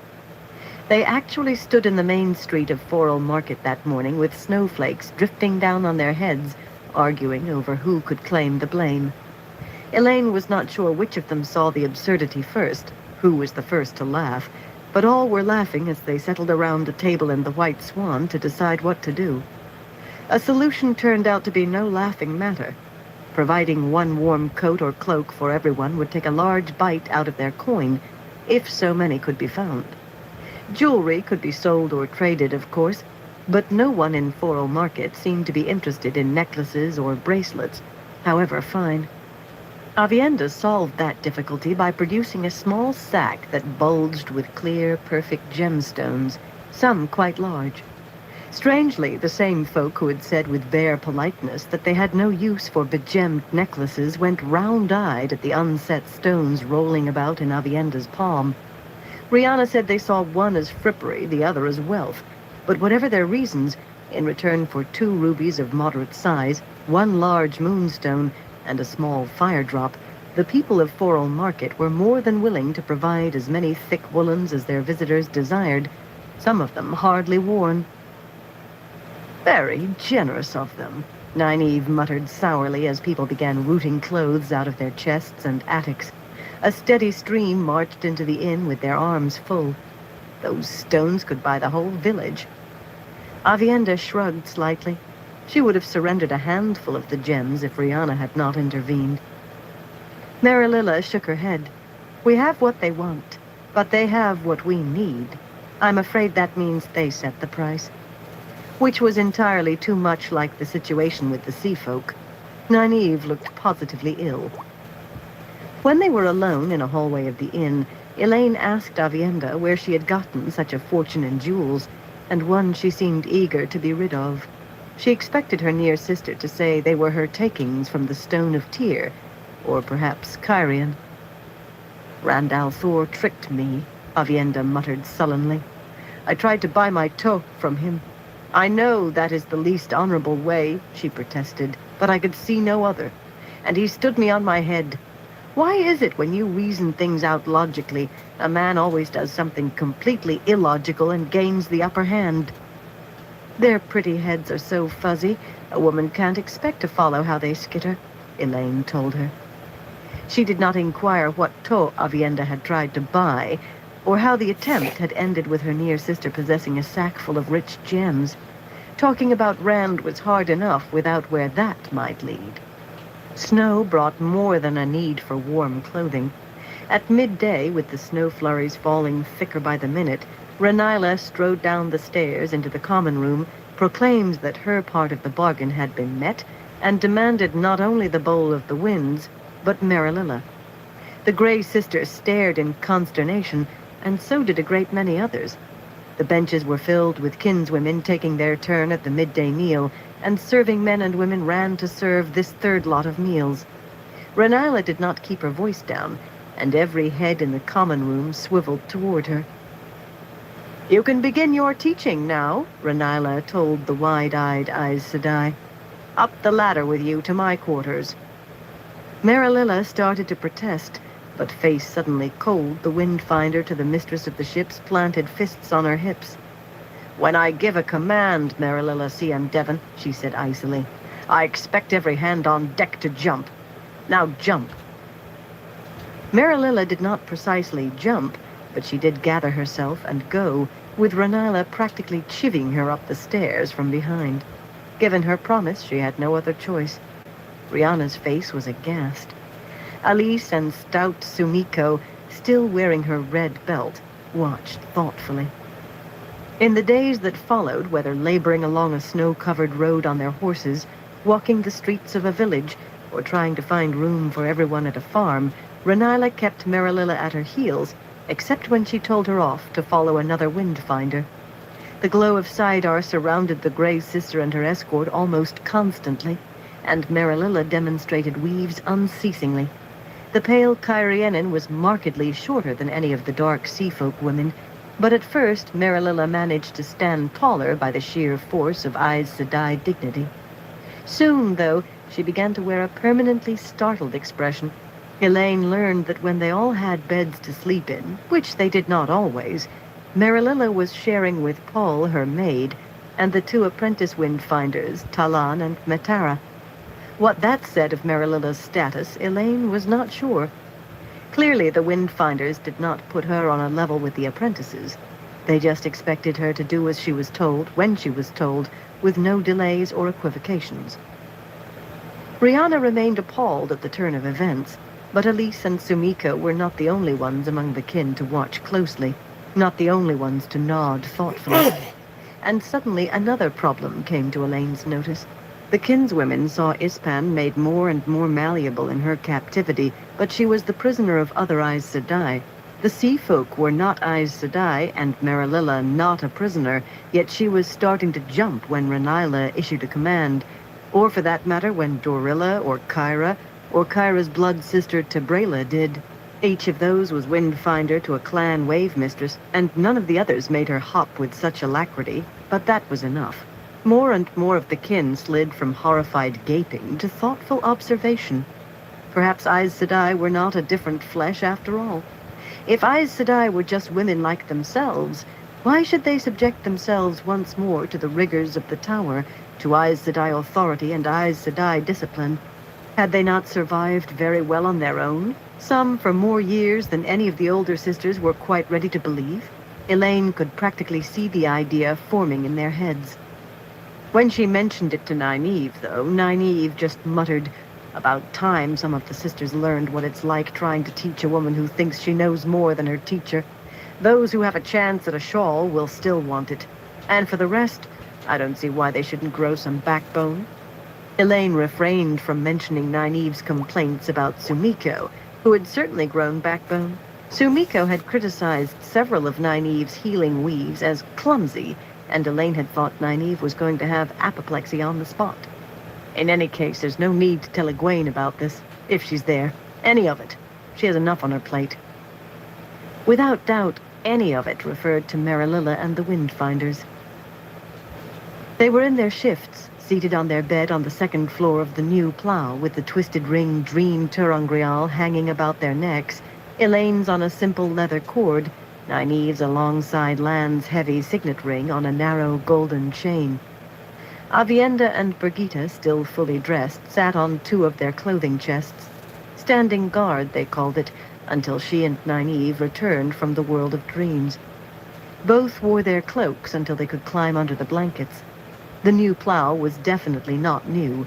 Cracks spidered across the plastered walls, and unfortunate drafts crept in everywhere. The room itself was small, and the chests and stacked bundles left room for little beyond the bed and washstand. Elaine knew she had to present herself properly in Camelin, but sometimes she felt guilty, with her belongings on pack animals, when most others had to make do with what they could carry on their backs. Nynaeve certainly never showed any regrets over her chests. They had been 16 days on the road. The full moon outside the narrow window shone on a white blanket of snow that would make traveling tomorrow slow, even if the sky remained clear, and Elaine thought another week to Camelin was an optimistic estimate. "I have enough sense not to remind her," she told Nynaeve. "I don't want my nose snapped off again." That was a mild way of putting it. They had not been in Tel Rhyod since informing Egwene, the night after leaving the estate, that the bowl had been used. Reluctantly, they also had told her of the bargain they had been forced into with the sea folk, and found themselves facing the Amerlin's seat, with the striped stole on her shoulders. Elaine knew it was necessary and right. A queen's closest friend among her subjects knew she was the queen as well as a friend. Had to know. But she had not enjoyed her friend telling them in a heated voice that they had behaved like witless loobies who might have brought ruin down on all their heads, especially when she herself agreed. She had not liked hearing that the only reason Egwene did not set them both a penance that would curl their hair was that she could not afford to have them waste the time. Necessary and right, though. When she sat on the lion throne, she would still be Aes Sedai, and subject to the laws and rules and customs of Aes Sedai. Not for Andor. She would not give her land to the White Tower, but for herself. So, unpleasant as it had been, she accepted her castigation calmly. Nynaeve had writhed and stammered with embarrassment, protested and all but pouted, then apologized so profusely that Elaine hardly believed it was the same woman she knew. Quite rightly, Egwene had remained the Amerlin, cool in her displeasure, even while giving pardon for their mistakes. At best, tonight could not be pleasant or comfortable if she was there. But when they dreamed themselves into the Salidar of Tel Rhyod, into the room in the little tower that had been called the Amerlin's study, she was not there, and the only sign she had visited since their meeting was some barely visible words, roughly scratched on a beetle-riddled wall panel, as if by an idle hand that did not want to spend the effort to carve deeply. "Stay in Camelin," and a few feet away, "Keep silent and be careful." Those had been Egwene's final instructions to them. Go to Camelin and stay there until she could puzzle out how to keep the Hall from salting all of them down and nailing them into a barrel. A reminder they had no way to erase. Embracing Saidar, Elaine channeled to leave her own message, the number 15 seemingly scratched on the heavy table that had been Egwene's writing desk. Inverting the weave and tying it off meant that only someone who ran her fingers across the numerals would realize they were not really there.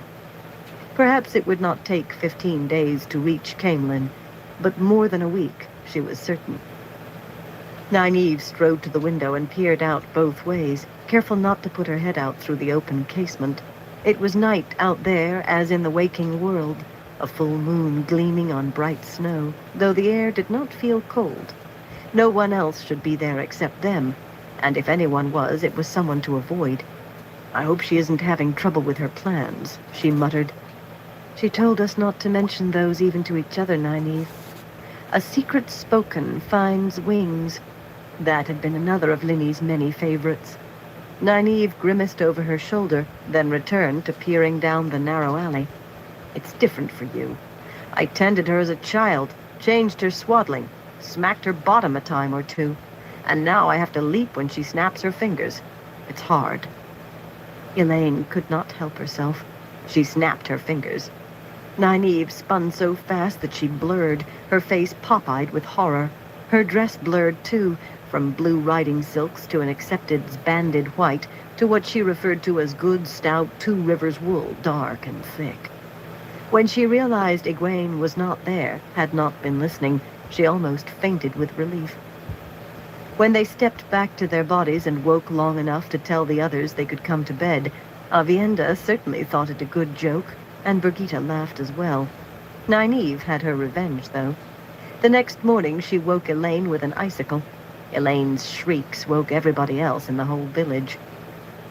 3 days later, the first explosion came. Chapter 21. Answering the Summons. The great winter tempest called the Cimarros continued to roll up out of the Sea of Storms, harsher than any in memory. Some said this year the Cimarros were trying to make up for the months of delay. Lightning crackled across the skies, enough to make the darkness patchy at night. Wind lashed the land and rain flailed it, turning all but the hardest roads to rivers of mud. Sometimes the mud froze after nightfall, but sunrise always brought a thaw, even under a gray sky, and the ground became bogs once more. Rand was surprised at how much all that hampered his plans. The Ashaman he had sent for came quickly, at mid-morning the next day, riding out of a gateway into a driving downpour that obscured the sun so that it might as well have been twilight. Through the hole in the air, snow fell back in Andor, fat white flakes swirling about thickly and hiding what lay behind them. Most of the men in the short column were bundled in heavy black cloaks, but the rain seemed to slip around them and their horses. It was not obvious, yet anyone who noticed would look twice, if not 3 times. Keeping dry required only a simple weave, so long as you did not mind flaunting what you were. But then, the black and white disc worked on a crimson circle on the breast of their cloaks did that. Even half hidden by the rain, there was a pride about them, an arrogance in the way they sat their saddles, a defiance. They gloried in what they were. Their commander, Charles Gedwin, was a few years older than Rand, of middling height and wearing the sword and dragon like Torvald, on a very well-cut, high-collared coat of the best black silk. His sword was mounted lushly with silver, his silver-worked sword belt fastened with a silver buckle shaped in a clenched fist. Gedwin termed himself Zorovan Mahale, in the old tongue, Storm Leader, whatever that was supposed to mean. It seemed appropriate to the weather, at least. Even so, he stood just inside the entrance to Rand's ornate green tent and scowled out at the cascading rain.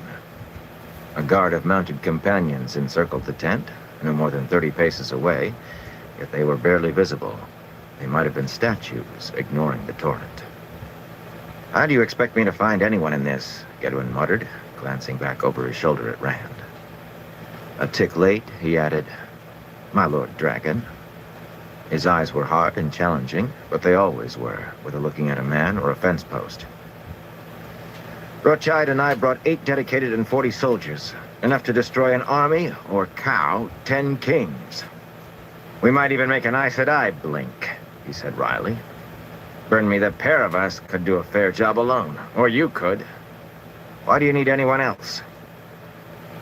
"I expect you to obey, Gedwin," Rand said coldly.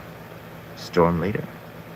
And Manal Rothschild, Gedwin's second, called himself Baijan Mahale, Attack Leader. What was Taim up to, creating new ranks? The important thing was that the man made weapons. The important thing was that the weapons stayed sane long enough to be used. "And I don't expect you to waste time questioning my orders." "As you command, my Lord Dragon," Gedwin muttered. "I'll send men out immediately."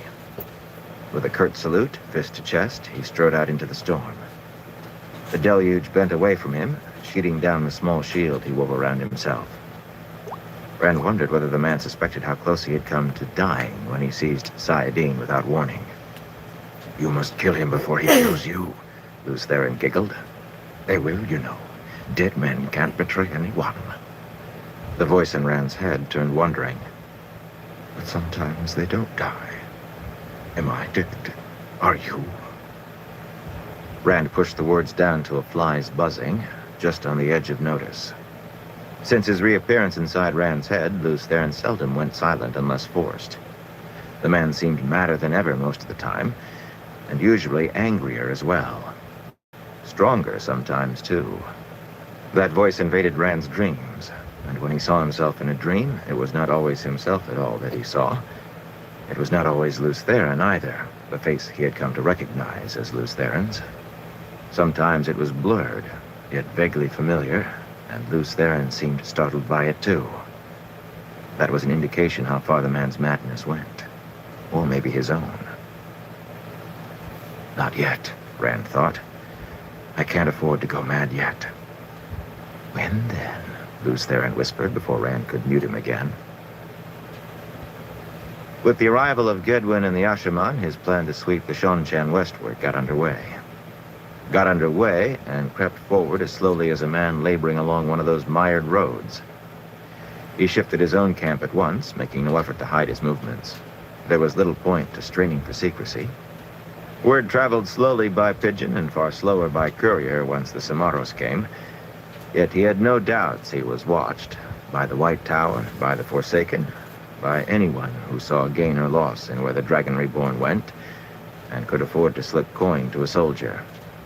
Maybe even by the Shonchan. If he could scout them, why not they him? But not even the Ashaman knew why he was moving. While Rand was idly watching men fold his tent onto a high-wheeled cart, Wyraman appeared on one of his many horses, a prancing white gelding of the finest Tyran bloodstock. The rain had cleared, though gray clouds still veiled the noonday sun, and the air felt as if you could squeeze water out of it with your hands. The dragon banner and the banner of light hung limp and sodden on their tall staffs.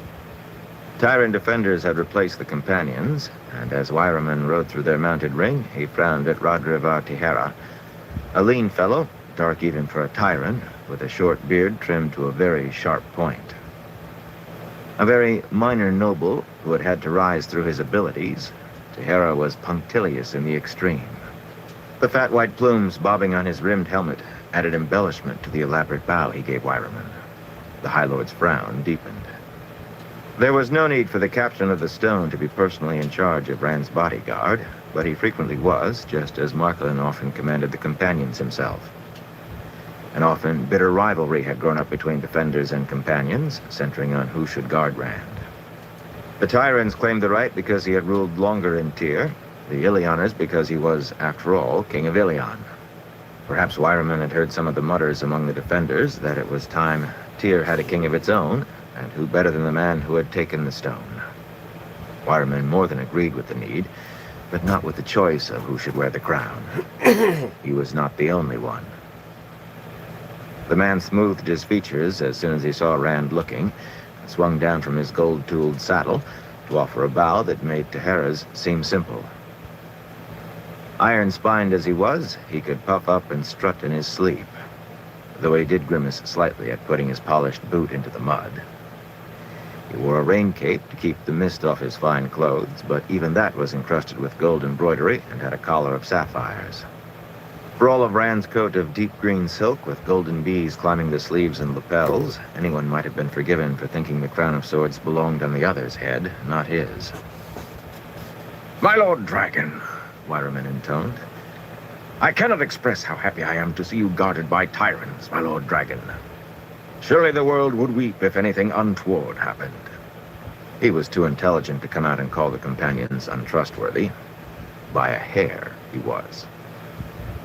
Sooner or later it would, Rand said dryly, after a good part of it finished celebrating. I know how hard you'd cry, Wyraman. The fellow actually preened, stroking the point of his gray-streaked beard. He heard what he wanted to hear. Yes, my Lord Dragon, you can be assured of my constancy, which is why I'm concerned by the orders your man brought me this morning. That was Adley. Many of the nobles thought pretending the Ashaman were merely Rand's servants would somehow make them less dangerous. Wise of you to send away most of the Kyrienum, and the Illianers, of course. That goes without saying. I can even understand why you limit Gwayam and the others. Wireman's boots squelched in the mud as he stepped nearer, and his voice took on a confiding tone. I do believe some of them, I wouldn't say plotted against you, but I think perhaps their loyalty has not always been without question. As mine is, without question. His voice shifted again, to strong and confident, a man concerned only with the needs of the one he served, the one who surely would make him the first king of Tyr. Allow me to bring all of my armsmen, my Lord Dragon. With them and the defenders, I can assure the honor of the Lord of the Morning and his safety. In all of the individual camps across the heath, wagons and carts were being loaded, horses saddled. Most tents were already down. The High Lady Rosanna was riding north, her banner heading a column large enough to raise havoc among the bandits and at least give the Shido pause, but not enough to plant notions in her head, especially not when half-word Wayams and Marakan's retainers mixed with defenders of the stone. Much the same applied to Spyra Naratin, riding eastward over the tall ridge with as many companions and men sworn to the others of the Council of Nine as his own liegemen, not to mention 100 more tailing behind on foot, some of the fellows who had surrendered in the woods beyond that ridge the day before. A surprising number had chosen to follow the Dragon Reborn, but Rand did not trust them enough to leave them together. Tolmaran was just starting south with the same kind of blend, and others would be marching off as soon as they had their carts and wagons loaded, each in a different direction, and none able to trust the men at their backs far enough for them to do more than follow the orders Rand had given. Bringing peace to Ilion was an important task, yet every last lord and lady regretted being sent away from the Dragon Reborn, plainly wondering whether it meant they had slipped in his trust. Though a few might have considered why he chose to keep those he did under his eye, Rosanna had certainly looked thoughtful. "Your concern touches me," Rand told Wireman, "but how many bodyguards does one man need? I'm not off to start a war." A fine point, perhaps, yet this war was well underway. It had begun at Falma, if not before. "Get your people ready." How many have died for my pride? Luce Theron moaned.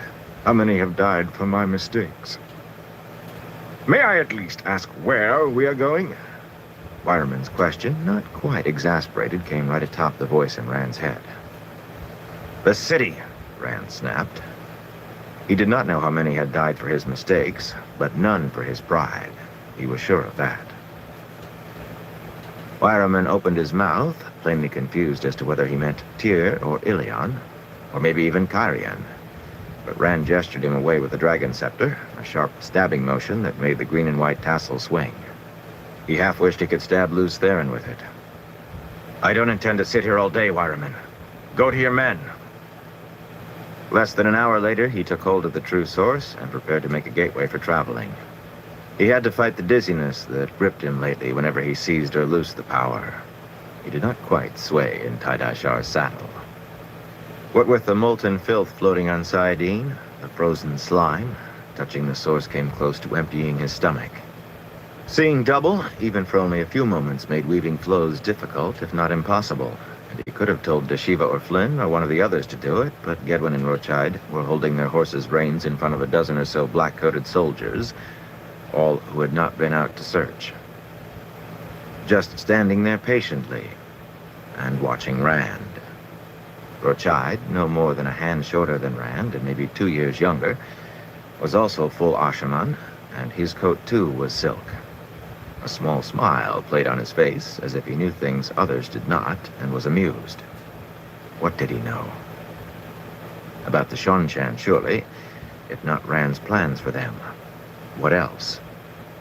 Maybe nothing, but Rand was not about to show any weakness in front of that pair. The dizziness faded quickly, the twin sight a little more slowly, as it always did these last few weeks, and he completed the weave, then, without waiting, dug in his heels and rode through the opening that unfolded before him. The city he had meant was Ilion, though the gateway opened to the north of that city.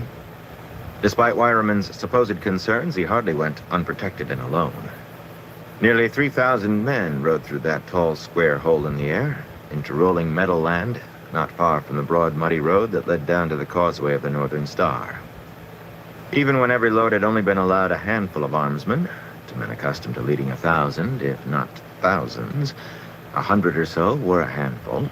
They added up.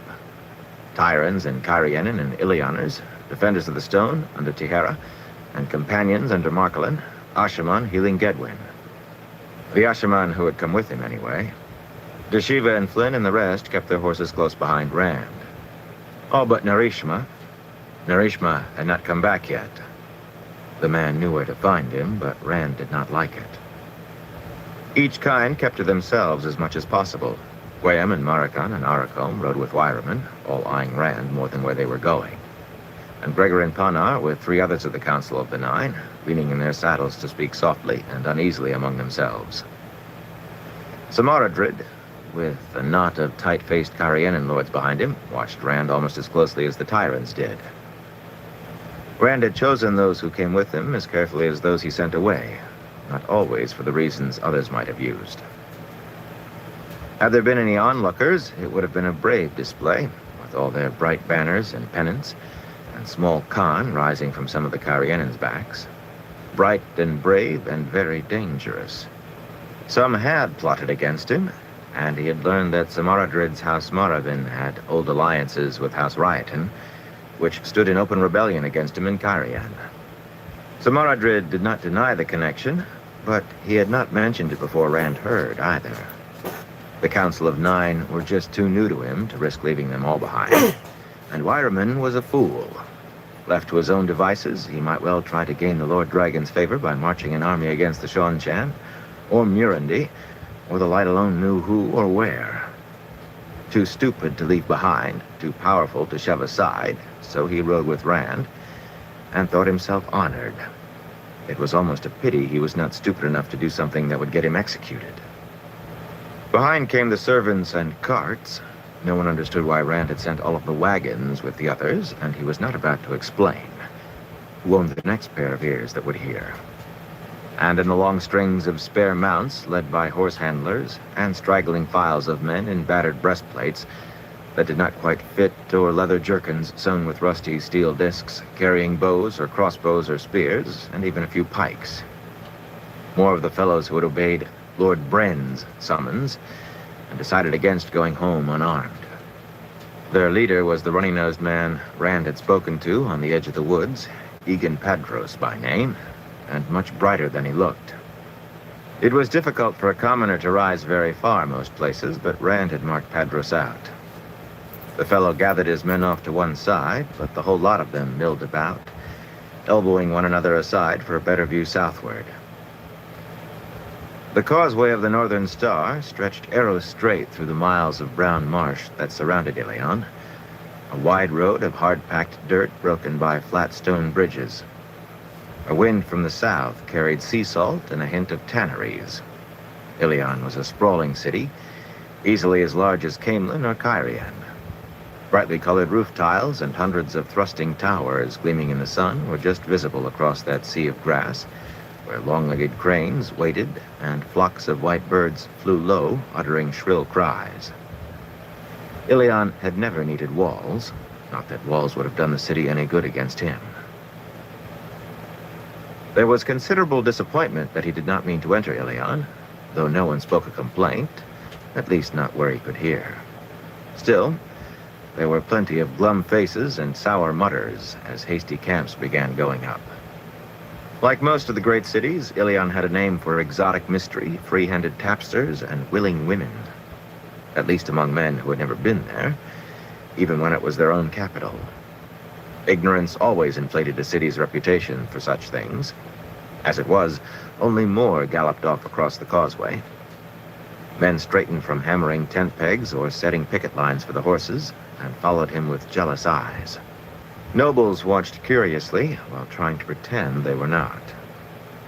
The Ashaman with Gedwin paid more no mind as they made their own camp, which consisted of a pitch-black tent for Gedwin and Rochide, and a space where damp brown grass and mud were squeezed flat and dry, for the rest asleep wrapped in their cloaks. That was done with the power, of course. They did everything with the power, not even bothering to build cook fires. A few in the other camps stared at them, wide-eyed, as the tent seemed to spring up of its own accord and hampers floated away from pack saddles. But most looked anywhere else at all once they realized what was going on. 2 or 3 of the black-coated soldiers appeared to be talking to themselves. Flynn and the others did not join Gedwin's lot. They had a pair of tents that went up not far from Rand's, but Shiva wandered over to where the storm leader and the attack leader were standing at their ease and occasionally issuing a sharp order. A few words, and he wandered back, shaking his head and muttering angrily under his breath. Gedwin and Rochide were not a friendly pair. As well they were not. Rand took to his tent as soon as it was pitched and sprawled fully clothed on his cot, staring at the sloped ceiling. There were bees embroidered on the inside as well, on a false roof made of silk. Hopwell brought a steaming pewter mug of mulled wine. Rand had left his servants behind, but the wine grew cold on his writing table. His mind worked feverishly. 2 or 3 more days, and the Shonchan would have been dealt the blow that knocked them on their heels. Then it was back to Kyrian to see how negotiations with the Sea Folk had gone, to learn what Cadswain was after. He owed her a debt, but she was after something. Maybe to put a final end to what remained of the rebellion there. Had Caroline Damodred and Darlin Cisnera slipped away in the confusion, the High Lord Darlin in his hands might finish the rebellion in Tyr as well. Andor. If Matt and Elaine were in Murandy the way it appeared, it would be weeks more at best before Elaine could claim the Lion Throne. Once that happened, he would have to stay clear of Caemlyn. But he had to talk to Nynaeve. Could he cleanse saidin? It might work. It might destroy the world, too. Lews Therin gibbered at him in stark terror. Light. Where was Narishma? A Cimaros storm swept in, all the fiercer this near the sea. Rain beat his tent like a drum. Lightning flashes filled the entrance with blue-white light, and thunder rumbled, a sound like mountains tumbling across the land. Out of that, Narishma stepped into the tent, dripping wet, dark hair plastered to his head. His orders had been to avoid notice at all costs. No flaunting for him. His sodden coat was plain brown, and his dark hair was tied back, not braided. Even without bells, near waist-length hair on a man attracted eyes. He wore a scowl, too, and under his arm he carried a cylindrical bundle, tied with cord, fatter than a man's leg, like a small carpet. Springing from the cot, Rand snatched the bundle before Narishma could proffer it. "Did anyone see you?" he demanded. "What took you so long? I expected you last night." "It took a while to figure out what I had to do," Narishma replied in a flat voice. "You didn't tell me everything. You nearly killed me." That was ridiculous. Rand had told him everything he needed to know. He was sure of it. There was no point to trusting the man as far as he had, only to have him die and ruin everything. Carefully, he tucked the bundle beneath his cot. His hands trembled with the urge to strip the wrappings away, to make sure they held what Narishma had been sent for. The man would not have dared return if they did not. "Get yourself into a proper coat before you join the others," he said. "And Narishma?" Rand straightened, fixing the other man with a steady gaze. "You tell anyone about this, and I will kill you." "Kill the whole world," Lews Therin laughed, a moan of derision, of despair. "I killed the world, and you can too if you try hard." Narishma struck himself hard in the chest with his fist. "As you command, my Lord Dragon," he said sourly. Bright and early the next morning, 1,000 men of the Legion of the Dragon marched out of Ilion, across the causeway of the Northern Star, stepping to the steady beat of drums. Well, it was early anyway. Thick gray clouds roiled across the sky, and a stiff sea breeze, sharp with salt, whipped cloaks and banners, muttering of another storm on the way. The Legion attracted a good bit of attention from the armsmen already in the camp, with their blue-painted Andoran helmets and their long blue coats worked on the chest with a red and gold dragon. A blue pennant bearing the dragon and a number marked each of the 5 companies. The Legion men were different in many ways. For instance, they wore breastplates, but beneath their coats so as not to hide the dragons, the same reason the coats buttoned up one side. And every man carried a short sword at his hip and a steel-armed crossbow. Everyone shouldered exactly the same as every other.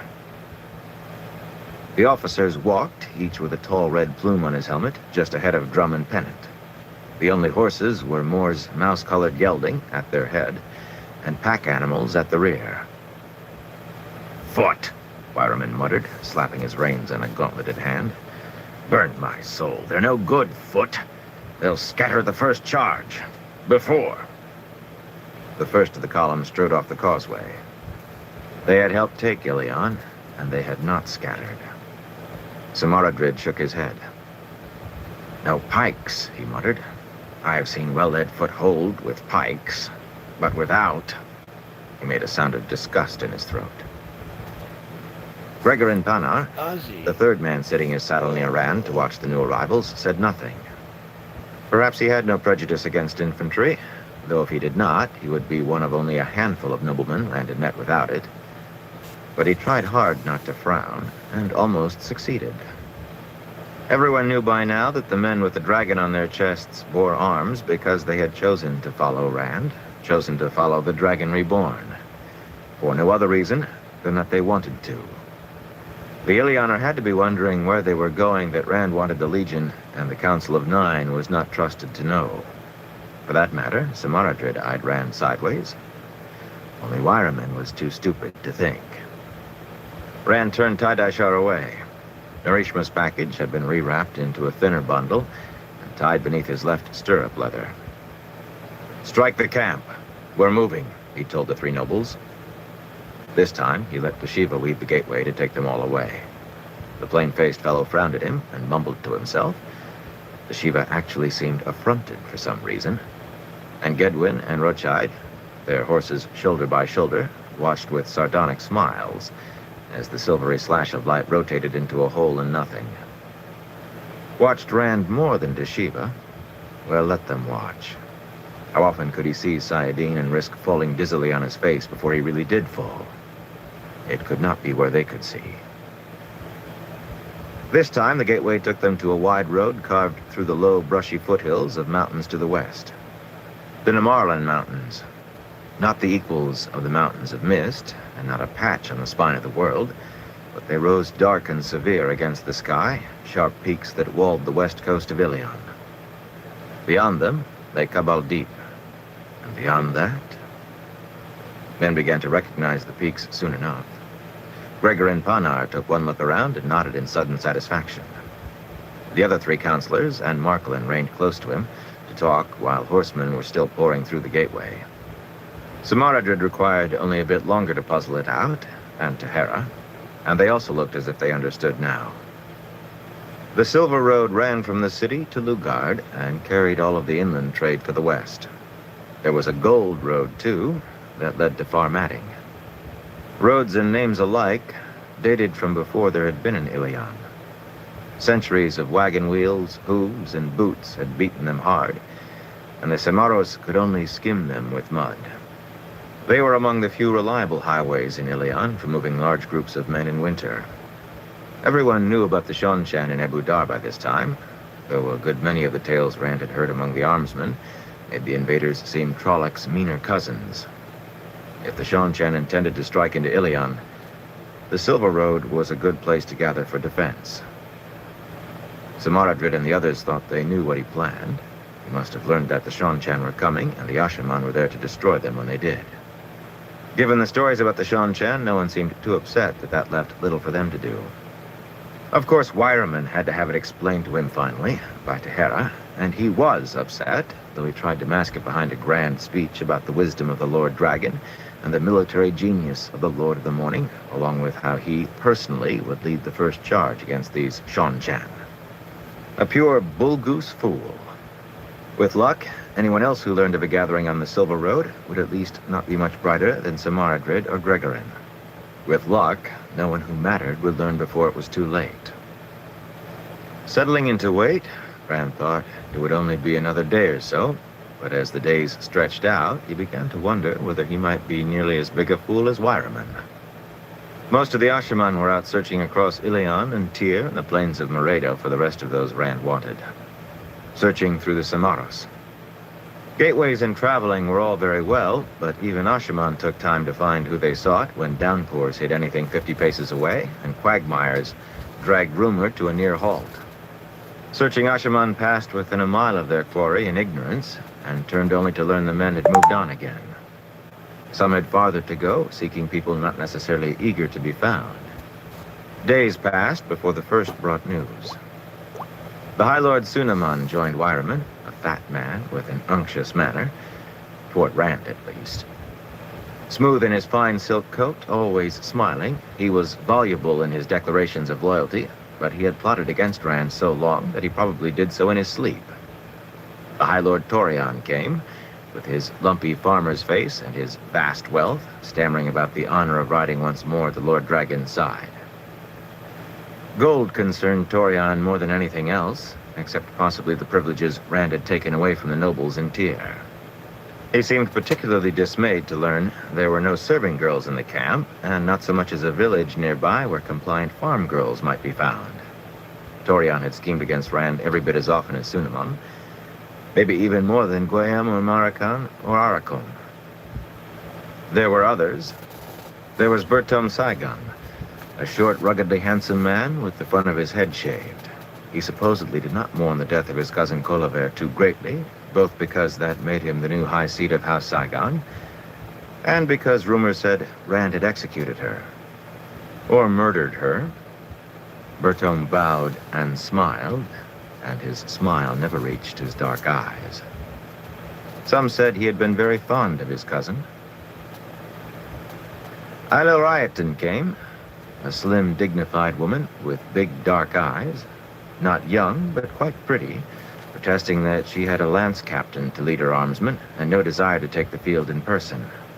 Protesting her loyalty for the Lord Dragon, too. But her brother Toran claimed the throne Rand meant for Elaine, and it was whispered that she would do anything for Toran. Anything at all. Even join with his enemies, to hamper or to spy, or both, of course. Dalthanas Annalyn came, and Amondrid Osilin, and Doresen Chuliandrin, lords who had supported Kolaver's seizure of the Sun Throne when they thought Rand would never return to Cairhien. Cairhienin and Tyron, they were brought in one by one with 50 retainers, or at most 100. Men and women he trusted even less than he did Gregorin or Samaradrid. Most were men, not because he thought the women any less dangerous. He was not that big a fool. A woman would kill you twice as fast as a man, and usually for half the reason. But because he could not bring himself to take any woman except the most dangerous where he was going. Ailil could smile warmly while she calculated where to plant the knife in your ribs. And Ailila, a willowy, simpering high lady who gave a fair imitation of a beautiful goose brain, had returned to Tyr from Cairhien and openly begun talking of herself for the as-yet non-existent throne of Tyr. Perhaps she was a fool, but she had managed to gain a great deal of support, both among nobles and in the streets. So he gathered them in, all the folk who had been too long out from under his eye. He could not watch all of them all the time, but he could not afford to let